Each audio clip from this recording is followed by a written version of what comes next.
गाड़ी ठसाठस भरी थी। स्टेशन पर या तीर्थयात्रियों का एक उफान सा मानो उमड़ आया था। एक तो माघ की पुण्यतिथि में अर्धकुंभ का मेला, उस पर प्रयागराज का स्टेशन। मैंने रिजर्वेशन स्लिप में अपना नाम ढूंढा और बड़ी तसल्ली के साथ अन्य 3 नामों की सूची देखी। चलिए, तीनों महिलाएं ही थी।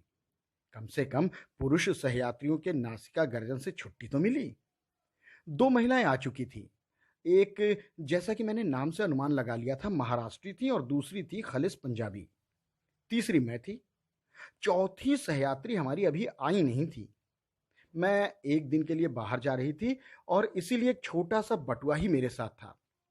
आसपास बिखरे दोनों महिलाओं के भारी भरकम सूटकेस, स्टील के बॉक्स और मेरू पर्वत से ऊंचे ठसे कसे होल्डाल देखकर मैंने अपने आप को काफी हल्का फुल्का अनुभव किया। वैसे भी मैं सोचती हूँ कि ये बक्सा होल्डालहीन यात्रा में जो सुख है ना, वो अन्य किसी में नहीं। अरे चटपट चढ़े और खट खट उतर गए। न कुलियों की हथेली पर धरे द्रव्य को अवज्ञापूर्ण दृष्टि से देखकर ये क्या दे रही हो साहब कहने का भय, और ना ही सहयात्रियों के उपालंब की चिंता। साथ की महाराष्ट्री महिला ने अपने वृहदाकार स्टील के बॉक्स एक के ऊपर एक चुन चुन कर पिरामिड की तरह सजा दिए थे।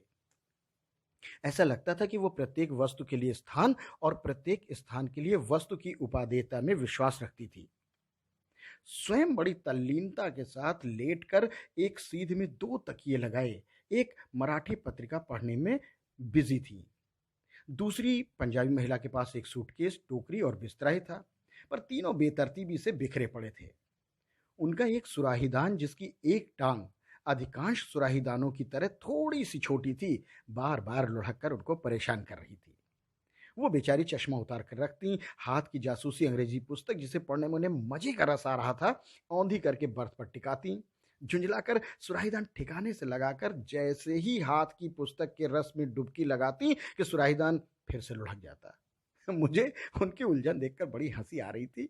वैसे मैं उनकी परेशानी काफी हद तक दूर कर सकती थी, क्योंकि सुराहीदान बिल्कुल मेरे पास रखा था। मैं उसकी लंगड़ी टांग अपनी बर्थ से टिकाकर लुढ़कने से रोक सकती थी। पर सुराही को ऐसी बेतुकी काठ की सवारी में साथ लेकर चलने वालों से भाई मुझे कभी सहानुभूति नहीं रही। पंजाबी महिला संभवतः किसी मीटिंग में भाग लेने जा रही थी, क्योंकि उनके साथ एक मोटी सी फाइल भी चल रही थी, जिसे खोलकर वो बीच बीच में हिल हिल कर कुछ आंकड़ों को पहाड़ों की तरह रटने लगती और फिर बंद करके उपन्यास पढ़ने लगती। उनकी सलवार, कमीज, दुपट्टा, यहाँ तक कि रुमाल भी खद्दर का था, और शायद उसी के संघर्ष से उनकी नाक का लाल सिरा और भी अबीरी लग रहा था। उनके चेहरे पर रौब तो था, लेकिन लावण्य नहीं। रंग गोरा था, किंतु खाल में हाथ की बुनी खादी का ऐसा ही खुरदुरापन था। ठुड्डी पर एक बड़ा सा तिल था और उस पर 2-3 लंबे लंबे बाल लटक रहे थे, जिन्हें वो उंगली में लपेटती छल्ले सा घुमा रही थी। देखने से वो या तो प्रौढ़ा कुमारी थी या फिर विधवा, क्योंकि उनके चेहरे पर एक अजीब सा रीतापन था। जीवन के उल्लास की एक आधा रेखा भी मुझे ढूंढने से नहीं मिली। जासूसी पुस्तक को थामने वाली उनके हाथों की बनावट काफी मर्दानी और पकड़ मजबूत थी। मैं मन ही मन सोच रही थी कि बच्चों को मीठी लोरी की थपकने देकर सुलाने वाले, या फिर पति की कमीज के बटन टाँकने वाले, या चिमचा सणसी पकड़ने वाले जो किचन में पकड़ने वाले हाथ होते ना, ये वो हाथ नहीं है जिनकी हस्तरेखाओं को उनकी कर्म रेखाएं धूल कालिक की दरारों से मलिन कर देती हैं। मेरा अनुमान ठीक निकला। उन्होंने स्वयं ही अपना परिचय दे दिया। वो पंजाब के एक विस्थापित स्त्रियों के लिए बनाए गए आश्रम की संचालिका थी। हाल ही में विदेश से लौटी थी और लखनऊ की किसी समाज कल्याण गोष्ठी में भाग लेने जा रही थी। समाज सेविकाओं में उनका नाम सबसे ऊपर आता था। महाराष्ट्री महिला के परिचय का तो कोई प्रश्न ही नहीं उठता था। उस स्वल्प भाषणी सुंदरी प्रौढ़ा ने हम में से किसी से भी मैत्री का हाथ बढ़ाकर प्रोत्साहित करने का प्रयत्न ही नहीं किया। हाथ की मराठी पत्रिका को पढ़ती वो कभी कभी स्वयं ही मुस्कुराती जा रही थी, तो कभी गहरी उदासी से गर्दन मोड़ ले रही थी। देखने से लग रहा था कि किसी कुशल मराठी कथाकार की सिद्ध कलम का जादू उन्हें कठपुतली सा नचा रहा है। वो हमारे डिब्बे में होकर भी नहीं थी। उनके गोरे रंग पर उनकी लाल शोलापुरी साड़ी मानो लपटें मार रही थी। गोल परिपाटी से बांधा गया जूड़ा एड़ी चुंबी केश राशि के मूल धन का परिचय दे रहा था। कानों में 7 मोतियों के वर्तुलाकार कर्णफूल थे और गले में था दुहरी लड़ वाला मंगलसूत्र, जिसे वो अभ्यासवश बार-बार दांतों में दबा ले रही थी। उनके सामान पर संभवतः उनके पति के नाम का लेबल लगा था, मेजर जनरल विनोलकर, और वो वास्तव में थी भी मेजर जनरल की ही पत्नी होने योग्य। पूरे चेहरे में दोनों आंखें ही सबसे ज्वलंत आभूषण थी। वो कुछ भी नहीं बोल रही थी, पर वो बड़ी-बड़ी आंखें निरंतर हंसती, मुस्कुराती, परिचय देती, मजाक उड़ाती जा रही थीं। कभी वो मुझे देखती, कभी उस पंजाबी महिला को, पर आंखें चार होते ही बड़ी अवज्ञा से दृष्टि फेरकर मंगलसूत्र दांतों में दबाकर पत्रिका पढ़ने लगती। गाड़ी ने सीटी दी। ठीक उसी समय हमारे साथ की चौथी महिला ने डिब्बे में प्रवेश किया। गाड़ी मानो उन्हीं के लिए रुकी हुई थी। डांट डपट की फुफकारें छोड़ती गाड़ी चली और उसी धक्के के साथ ये महिला फद्द से सीट पर लुढ़क पड़ी। उनके हाथ में बेंत की बनी एक छोटी सी टोकरी थी और कांख में चौकोर बटुआ दबा था। ओए कृष्णा कृष्णा कृष्णा कृष्णा कृष्णा, लगता था ये गाड़ी छूट जाएगी। बाप रे बाप, कैसी दौड़ लगानी पड़ी। मैं उन्हें देखती रह गई। समाज सेविका ने भी जासूसी उपन्यास बंद कर दिया। मराठी मोनालिसा ने चश्मा उतारकर हाथ में लिया और बैठ गई। हम तीनों की ही दृष्टि उस चौथी पर आबद्ध हो गई। दोष हमारा नहीं था, वो चीज ही थी देखने लायक, और हमारा घूरना उन्होंने भांप लिया। केम छो बेन, बहुत लंबी हूं ना मैं?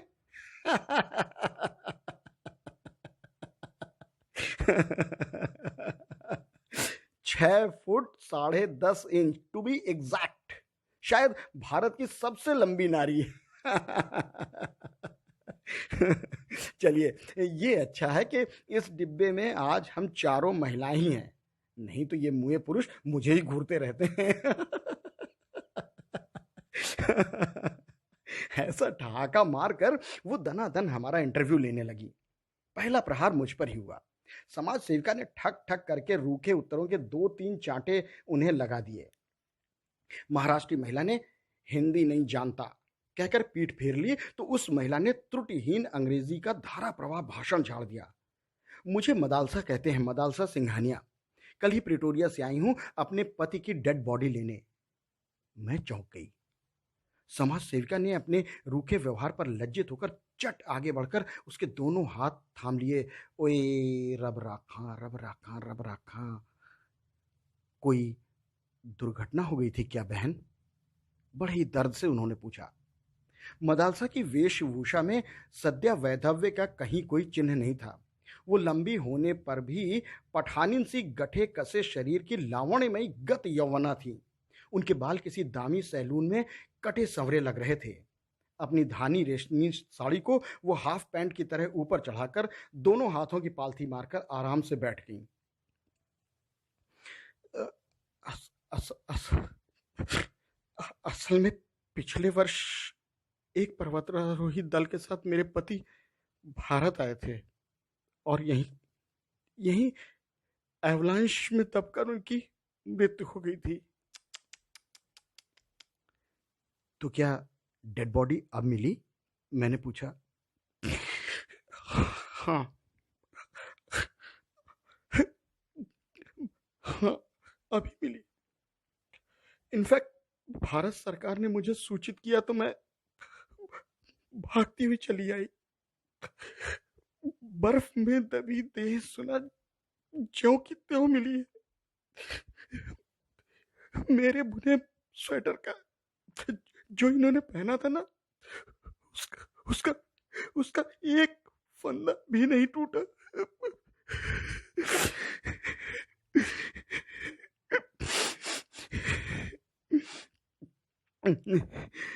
मृत पति की स्मृति ने उन्हें भाव विभोर कर दिया।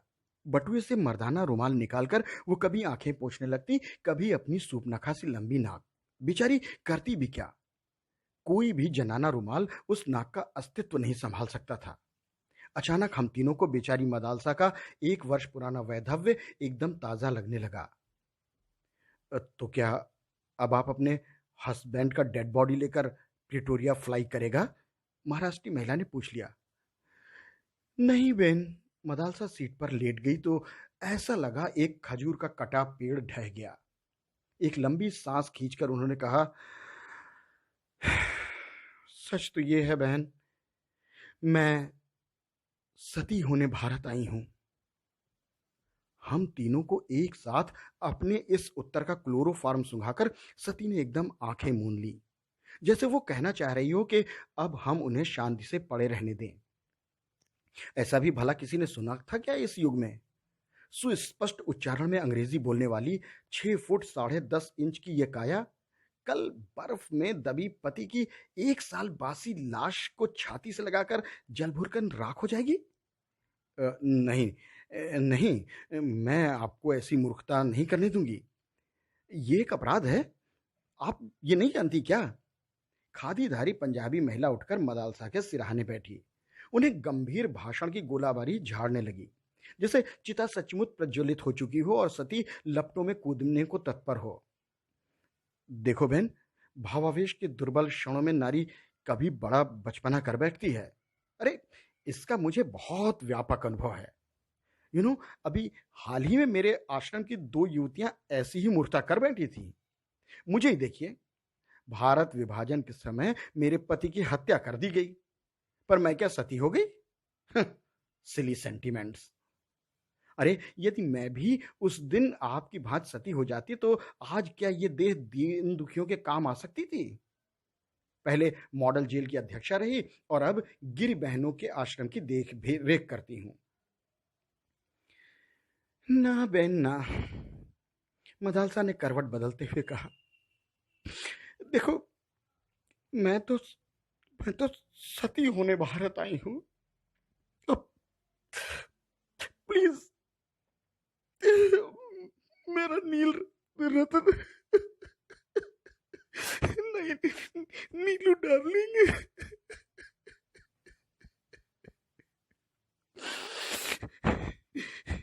इतना कहकर वो फिर मर्दाने रुमाल में मुंह छिपाकर सिसकने लगी।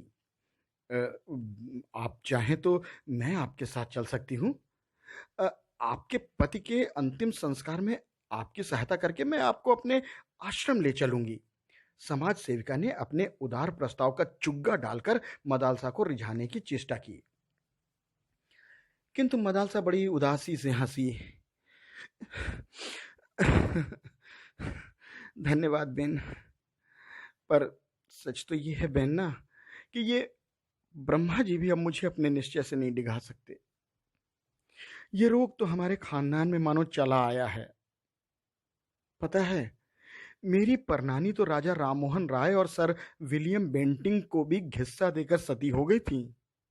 और नानी नानी के लिए तो लोग कहते हैं कि नाना जी की मृतदेह गोद में लेकर जैसे ही चिता में बैठी, चिता स्वयं धू धू करके जल उठी थी। फिर मेरी मां, और अब मैं।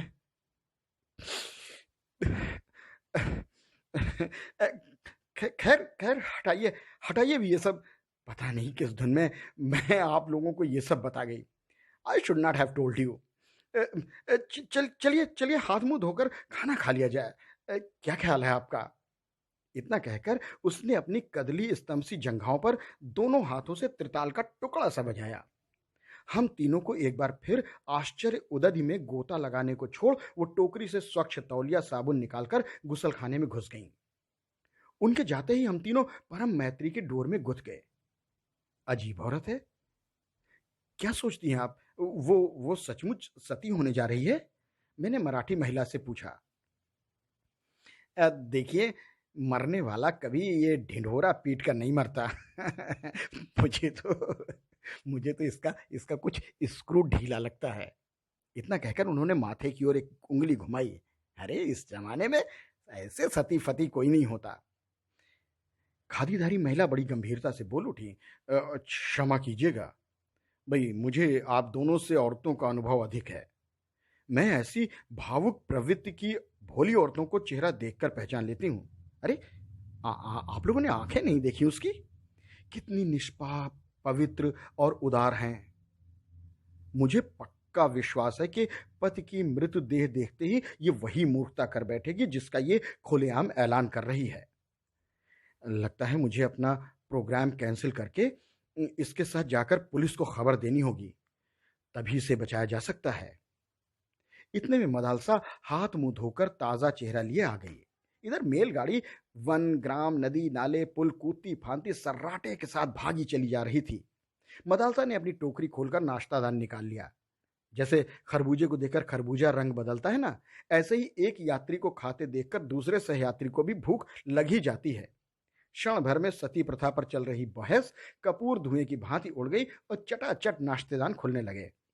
आइए ना, एक साथ बैठकर हम लोग खाते हैं, मदालसा ने कहा और बड़े यत्न से स्वच्छ नैपकिन बिछाकर छोटे छोटे स्टील के कटोरदान सजाने लगी। धन्यवाद, मैंने कहा, पर हमारे साथ भी तो खाना है। इसे कौन खाएगा?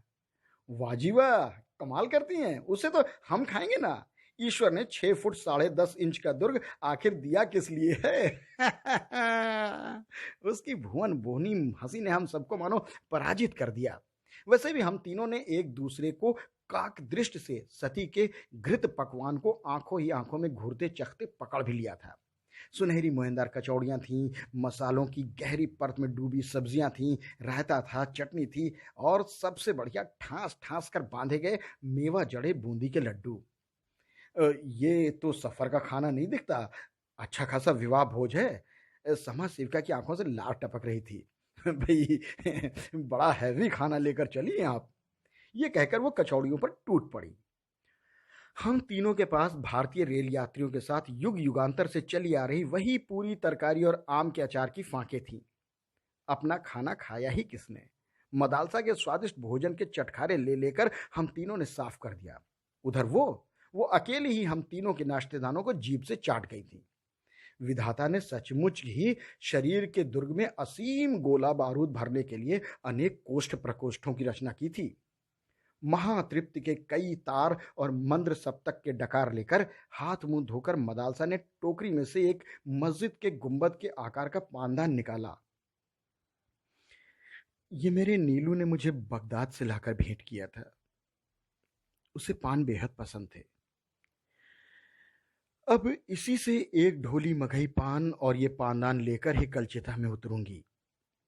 बस इसी शहीदाना अदा से हम तीनों को घायल करके उन्होंने केवड़ा, इलायची और मैनपुरी सुपारी से ठसा बीड़ा थमाया। सती प्रथा पर फिर जोरदार बहस छिड़ गई। हाय मेरे अंतिम सफर की प्यारी साथिनों, अब तुम सब भी हमें नहीं रोक सकती। मदालसा इतना कहकर लेट गई और बड़ी सधी आवाज में गाने लगी।